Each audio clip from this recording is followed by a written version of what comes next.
दिन तो दिन रात में भी लू बह रही है। भाभी रोटी बना दी क्या? माँ, बाबूजी और भैया तीनों की थाली में रोटी नहीं है।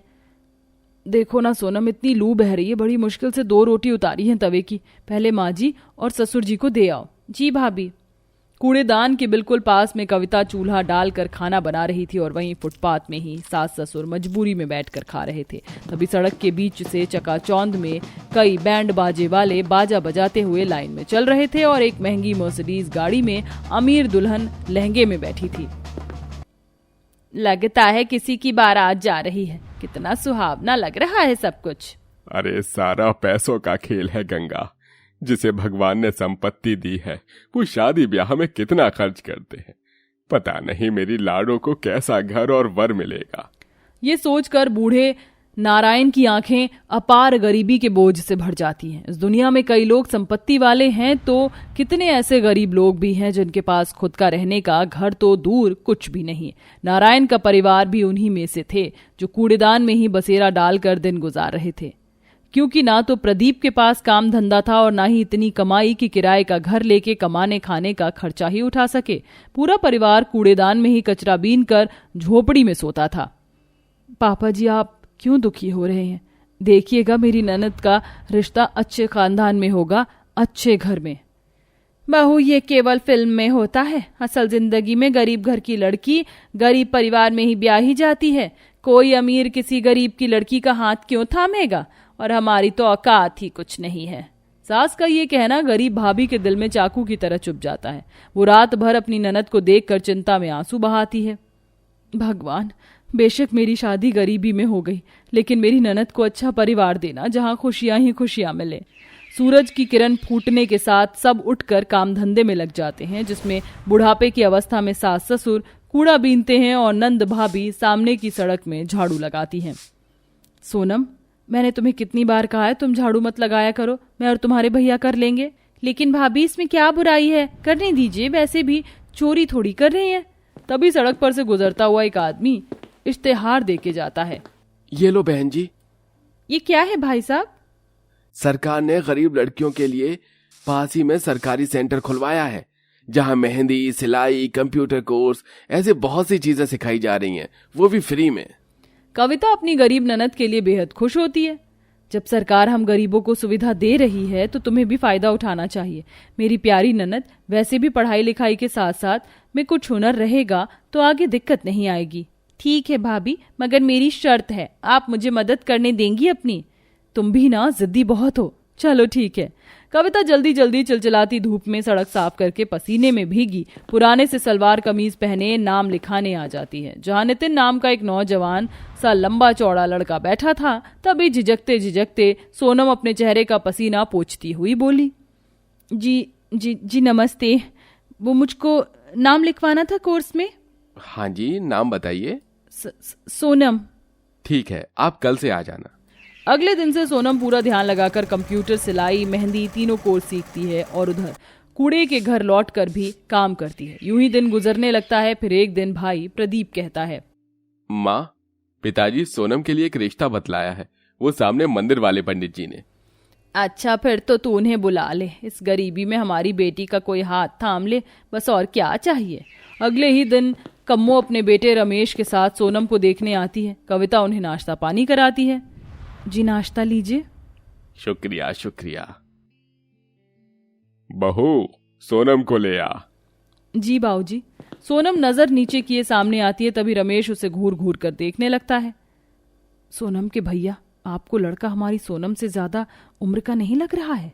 हाँ, मगर थोड़ा बहुत फर्क तो चलता ही है कविता। तभी कम्मो मुंह फाड़ कर दहेज मांगती है। तो देखो भाई साहब, बहन जी, वैसे तो आपकी लड़की मुझे पसंद है, मगर अपने बेटे के लिए सोने की चेन, अंगूठी लूंगी और हाँ, फर्नीचर का सामान भी चाहिए। बेटे की दूसरी शादी है, इसलिए अभी अभी तोड़कर झुग्गी बनवाई है। क्या आपका बेटा विधुर है? आपने सोचा भी कैसे अपनी कुंवारी ननद की शादी हम किसी शादीशुदा से करेंगे? और सिर्फ जीने और खाने की जिंदगी नहीं देनी, इतना तो हम ही कर लेंगे।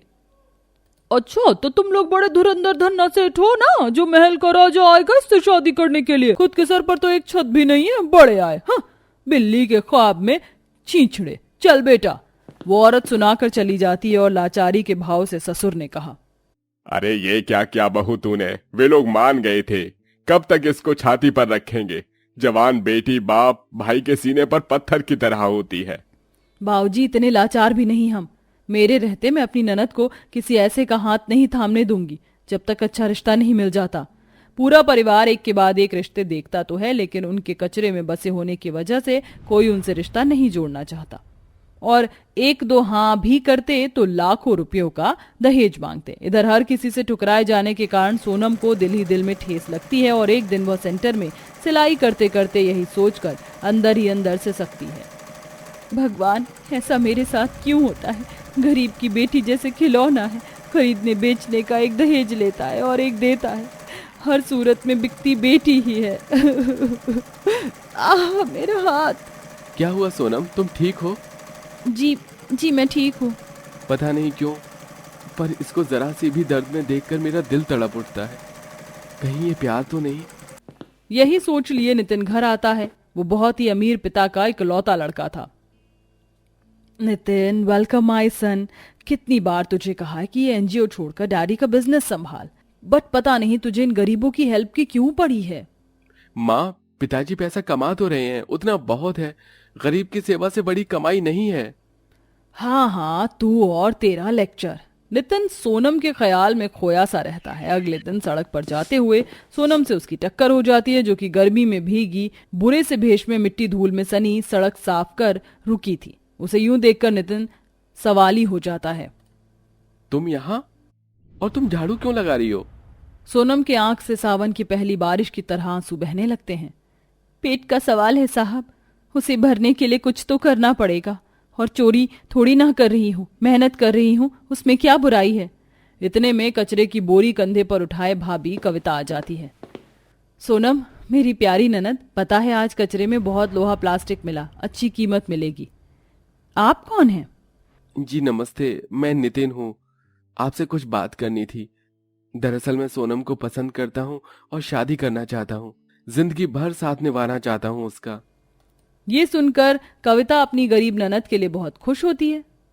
यह तो बहुत अच्छी बात है, मगर क्या आपके माता पिता मानेंगे नितिन जी? मैं मनाऊंगा। उन्हें बेटा चाहिए तो बहू को अपनाना पड़ेगा। नितिन सोनम के बारे में अपने घर में बात करता है, जिससे विशाखा बौखला जाती है। नितिन, तू होश में है? प्यार करने के लिए तुझको 3rd क्लास डाउन मार्केट गरीब लड़की ही मिली थी क्या? प्यार अमीरी गरीबी देखकर नहीं होता माँ। आप एक बार उससे मिल लीजिए प्लीज मेरे लिए। जब बेटा इतना कह रहा है तो चलते हैं विशाखा। और वैसे भी हमें तो लड़की शादी करके लानी ही है, फिर वो हमारे परिवार की हो जाएगी।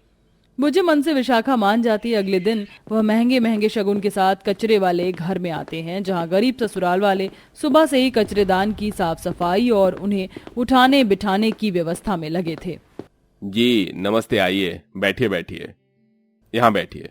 OMG, कैसी 3rd क्लास चेयर है। पता नहीं किस कबाड़े में से खरीद कर लाए हैं ये कबाड़ी लोग। तभी हाथों में नाश्ता लिए नजर झुकाए सोनम हल्के रंग की साड़ी डाले आती है और नितिन के माता पिता के पैर छूती है।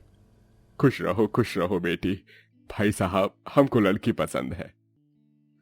पर साहब जी, हम गरीब लोग हैं, आपकी जितनी हमारी हैसियत नहीं है। हम लड़की दे पाएंगे लेकिन दहेज नहीं। श्योर, मेहमानों का स्वागत तो कर लो आप लोग, कि वो भी नहीं होगा। जितना बन पड़ेगा उससे बढ़कर करेंगे बहन जी, बेटी की शादी है। वे लोग शगुन का जोड़ा देकर रिश्ता पक्का करके चले जाते हैं। छलकते आंसू से कविता कहती है, बड़ी भागो वाली है मेरी ननद, जो एक अमीर घर का रिश्ता आया है। राज करेगी वहां, लेकिन अपने ससुराल की इज्जत ये गरीब भाभी नीचे नहीं होने देगी। कविता सड़क पर झाड़ू लगाती और 3-4 कोठी में काम पकड़ लेती है, जिससे वो नंद की शादी के लिए पैसे जोड़ने लगती है। इधर बाकी जन भी मेहनत मजदूरी करते हैं और अब हल्दी मेहंदी की रस्म भी शुरू हो जाती है और शादी का दिन भी आ जाता है। इधर गरीब भाई और पिता अपने हाथों से मंडप बनाते हैं और कविता एक पैर पर शादी का सारा काम देखती है। बड़ी धूमधाम से लड़के वाले बारात लेके नोट वारते हुए आते हैं। पता नहीं उन गरीब लोगों ने कैसा इंतजाम किया होगा, कहीं हमारी इज्जत का कचरा ना करते हैं उस कचरे में। यही सोचते हुए विशाखा देवी आती है, जो कचरे की जगह को सजा धजा देखकर उसके दिल से सभी गिले शिकवे दूर हो जाते हैं। वहीं भाभी थाली में दूल्हे राजा के पैर धोती है। दूल्हे राजा, आज के बाद मेरे जिगर का टुकड़ा मेरी ननद आपकी हो जाएगी, उसका ख्याल रखिएगा। भाभी, मैं जिंदगी भर सोनम का ख्याल रखूंगा, वादा करता हूँ। इसी के साथ खुशी खुशी से सोनम नितिन के साथ 7 फेरे पड़ते हैं और विदाई के पल दोनों ननद भाभी बिछड़ते हुए ननद बहुत रोती है। भाभी, आपने मेरी शादी का खर्चा उठाने के लिए बहुत कष्ट उठाए हैं। थैंक यू भाभी, इस प्यार के लिए।